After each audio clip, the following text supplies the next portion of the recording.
Hey, Robin. How's your day going so far? Hi, Stephanie. It's been good.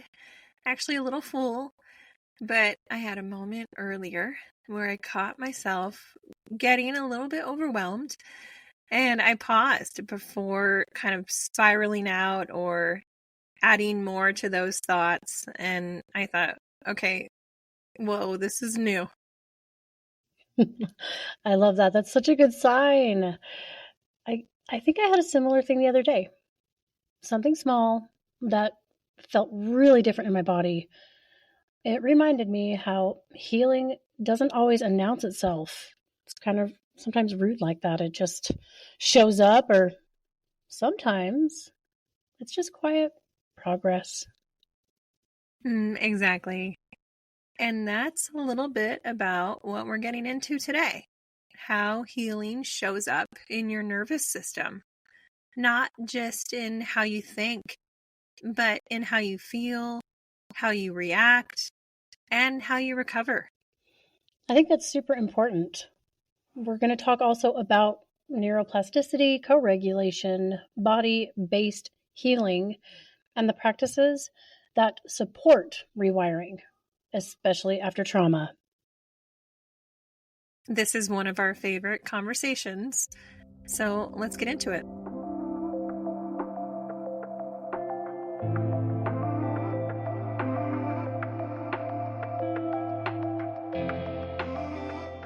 This episode means a lot to us because rewiring is where we see real embodied change happen. And we want you to walk away with both understanding and something you can use.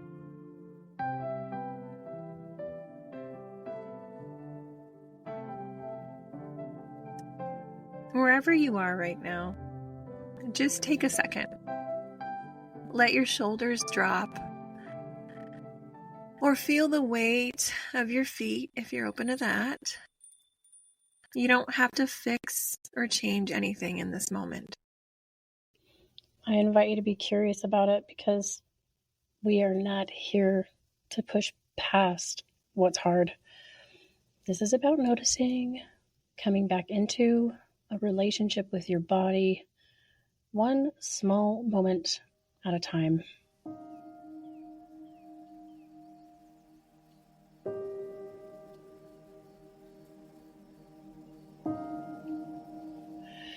So, when we talk about rewiring, what we're really talking about is how our brains and nervous systems adapt to our experiences. Trauma interrupts that process and it wires us ultimately for protection, not connection. So, it's not you if you're struggling in relationships. It's genuinely because brain is sensing threat and it's putting up defense. Absolutely. And for a lot of us, those protective patterns worked. They helped us survive, but they can also keep us stuck, hypervigilant, shut down, reactive, disconnected. So rewiring means building new pathways that say, I'm safe now. And that might feel like a deeper breath, less tension in your jaw, or the ability to stay in a conversation just a little longer. Knowing that you don't have to brace as much anymore.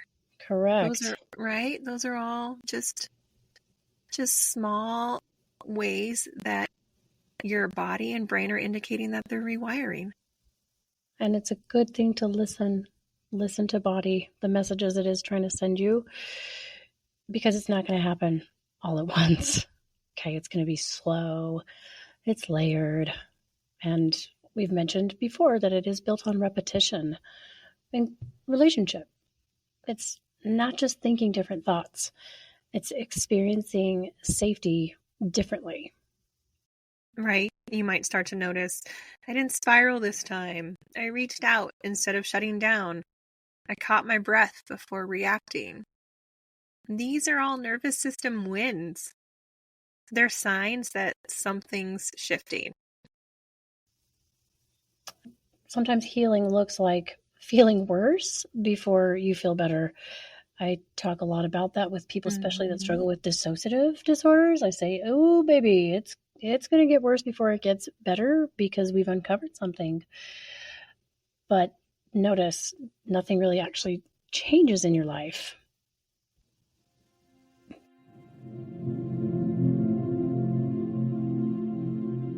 When you come out of survival mode, all the stuff you never had time or space to feel can start surfacing. That is not regression. That's thawing. Yes. And that's where having support really matters. Whether it's therapy, a safe friend, or even a grounding practice you trust. You don't have to rewire alone. I really like that. You don't have to rewire alone. Me too, because I think that people have ideas and rules in their brain about what is, what they quote unquote should be doing versus, braving on their own, which is impossible, right? So, if you're curious about tools that support nervous system healing, EMDR and ART are both incredibly powerful modalities. They're not the same, but each offers a unique path toward resolution and regulation. EMDR stands for eye movement desensitization and reprocessing. This protocol uses bilateral stimulation to help the brain reprocess traumatic memories. It's especially helpful for trauma that feels stuck or continues to be triggering despite some insight or awareness. I appreciate you kind of breaking that down. I think it's pretty confusing for people, and that might even shy them away from getting help. So, real quick, this can look like following fingers side to side or tapping on opposite sides of your body while revisiting a distressing memory. Now, the idea is to let brain complete what it couldn't during the original event without getting overwhelmed. Right. Then there's ART, which stands for Accelerated Resolution Therapy. This one's a bit different, and it's one of mine and Stephanie's absolute favorites, because it feels different too. It's structured, it's creative, and often faster than people expect. It also uses eye movements, but it works through image replacement and memory reconsolidation, which means we help the brain replace distressing images with more adaptive ones. That is true. And I agree. That is a lot of fun to help people through some of their most distressing experiences using ART. And while EMDR tends to follow a set of protocol and timeline, ART sessions are often shorter and more focused, and it can be pretty powerful for people who don't want to talk through every detail. Mm-hmm. Both modalities can be deeply body-based and transformative. They don't just help you revisit the past. They help your nervous system really create a new felt experience. One that your body can actually believe. That's the critical piece, is getting body to believe and trust, since it's, kind of been dragged through the mud by brain 100%. all these years. 100%. Right? Yeah, it's like, oh, wait a minute. Are you sure we're safe? I don't believe you. Now I always tell my brain, hey, you do your job.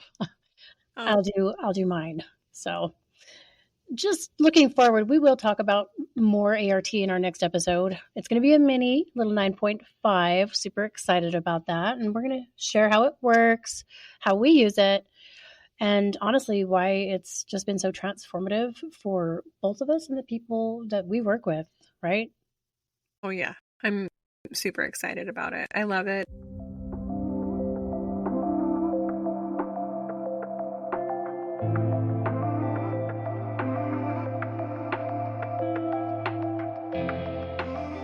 Okay, here is a practice we like to offer when folks are in the thick of it.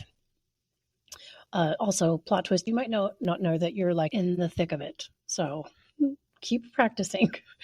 Right. Find one thing in your environment that signals safety. It could be a feel of your blanket, a tree outside your window, a certain song, or the weight of your pet next to you. Everybody knows that's my personal favorite. Let yourself register it, not just notice it, but let it in. And if you are someone who feels disconnected from your body, you can start with something simple, like noticing the feeling of your socks against your feet or the sound of birds outside. These small awarenesses can become anchors over time and a way to reconnect when everything feels too much. Think of it kind of like a bridge, building one back to yourself, one cue of safety at a time. I have a person that comes weekly, and there's a mark on my wall that they notice, and they don't want me to erase that mark. And I will not erase that mark because I know that that is one of their safety anchors. Oh my gosh, I really love that. Right? How something so small can be so significant and Oh, yeah. just, Big time. and we have no idea what that can be for anybody. No, we don't. We don't get to decide that. And healing happens in those relationships, right? So Correct. they can trust every time they come in, they see that mark, and they're like, okay, let's do this. That's a nervous system anchor. You're building a relationship with safety, not just telling yourself you're fine. And that kind of anchoring, done consistently, is how we start to rewire.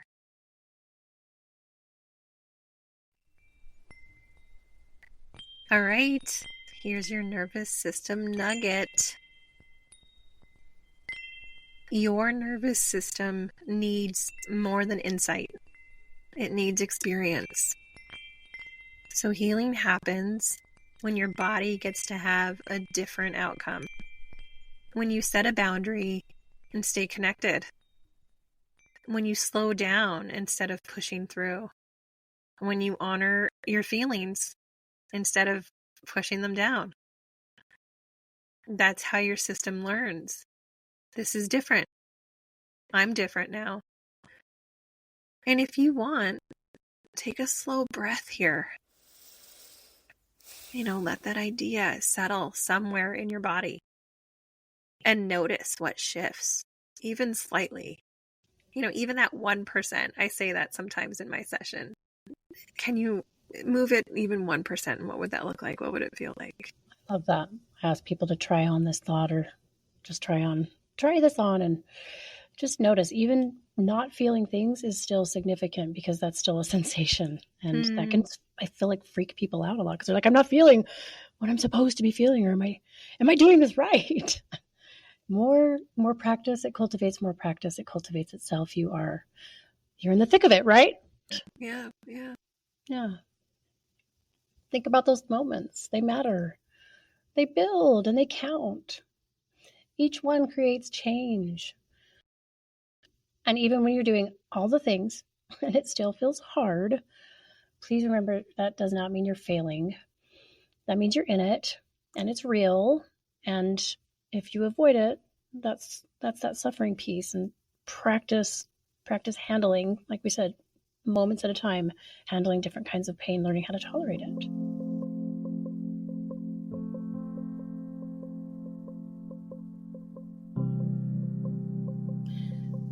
Think of a time recently when your body responded differently than it might have in the past. Seriously, take a minute, and I want you to notice, what did you notice and what did you need in that moment? Did you let yourself have it? Even just a little? And if you're not sure, that's okay. You can start by asking, where do I feel safest right now? That question alone can be a doorway to new wiring. And if nothing comes up right away, that's okay too. Listening to yourself takes time, and that's part of the process, just that tolerance of being able to listen to yourself. And here's one more thing that you can take with you.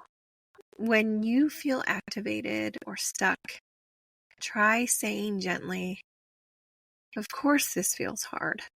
My body's doing what it knows. Then ask, what would help me feel 1% safer right now? That's a nervous system question, and it's one you can return to anytime.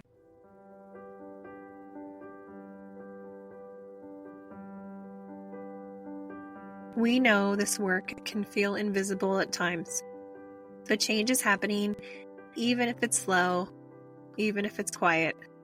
And if you're curious about ART, accelerated resolution therapy, as we talked about, stay tuned for our next episode, a mini episode like Stephanie mentioned. It'll be 9.5, focused entirely on ART. We'll share why we love it, how it works, and how it can feel almost too good to be true in the best possible way. 100%. It is remarkable. It's life-changing, I feel like. After that, we're going to go ahead and shift back into relationships, looking at how emotional immaturity in parents or caregivers can shape our internal world and impact how we show up with others. There's going to be some zingers in there. So I know, it's going to be heavy. It is, probably. Buckle up. We're going to be okay. We will be. It's true. Remember that healing isn't linear, and we're always here for the ride.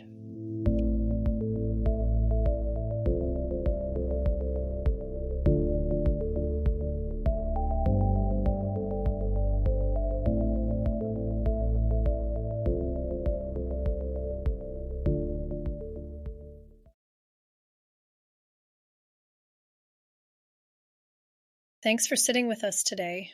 If something resonated, we'd love it if you shared the episode, left a review, or connected with us on social media. We're two therapists walk into a podcast on most platforms. You can listen and subscribe wherever you get your podcasts. This podcast is for informational and educational purposes only. It is not therapy, does not replace therapy, and does not establish a therapist-client relationship. If you're in crisis, please reach out to a qualified mental health professional or call 988 in the U.S. Robin Green is a licensed therapist in Arizona, and Stephanie Edsall is licensed in Utah. And this podcast is intended for a general audience.